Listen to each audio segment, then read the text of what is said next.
Salam değerli izleyiciler, Mart ayının 12-si 2025-ci il Milli Qəhrəman Salatın Əskərovanın oğlu jurnalist Ceyhun Əskərov toksikologiya şöbəsində müayinə və müalicə olunur, sabah evə buraxılacaq. Ceyhun Əskərov təcili tibbi yardım maşını ilə klinik tibbi mərkəzinin toksikologiya şöbəsinə aparılıb.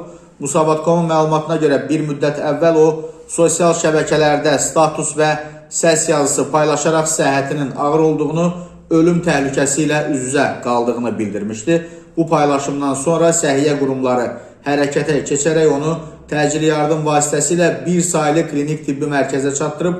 Məlum olub ki, Ceyhun Əskərov bir neçə gün ardıcıl olaraq həddindən artıq alkoqollu içki qəbul etdiyi üçün zəhərlənib. Hazırda toksikologiya şöbəsində ona tibbi yardım göstərilir. Hadisə yerində olan deməli müxbirin növbətçi həkim Könül Əzizovadan əldə etdiyi məlumata görə Ceyhun Əskərova dərhal sistem qoşulub, gözlənilir ki, o bu gecə və ya sabah evə buraxılacaq.